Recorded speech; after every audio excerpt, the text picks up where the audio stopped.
Just weeks after we brought you the scary truth about synthetic marijuana comes a report about a rising abuse trend among U.S. troops. Could our servicemen and women be facing even more danger away from the battlefield? I'm Kimberly Walston with this follow-up story for Insiders Health News.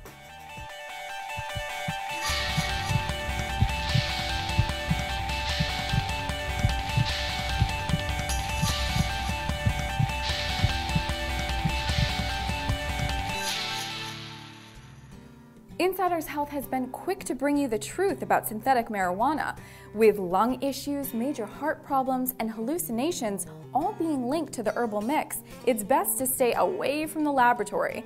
But now our own troops are increasingly using the easy-to-get drug, smoking what they call spice, because it's extremely difficult to detect and will give you a high that can last for days.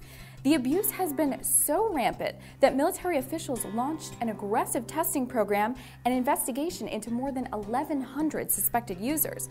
The results have not been pretty. 2 years ago, only 29 Marines were investigated for spice. This year, the number jumped to over 700. And while those found guilty of using the herbal cocktail are kicked out of active duty, the concern centers on the inability for a reliable test.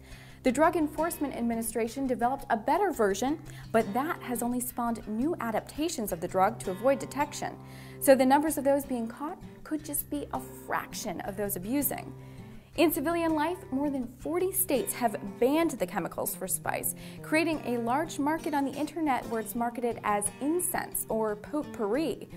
Underground chemists are altering properties to make over 100 permutations, which renders outlawing certain chemicals useless and also creates a whole new host of problems.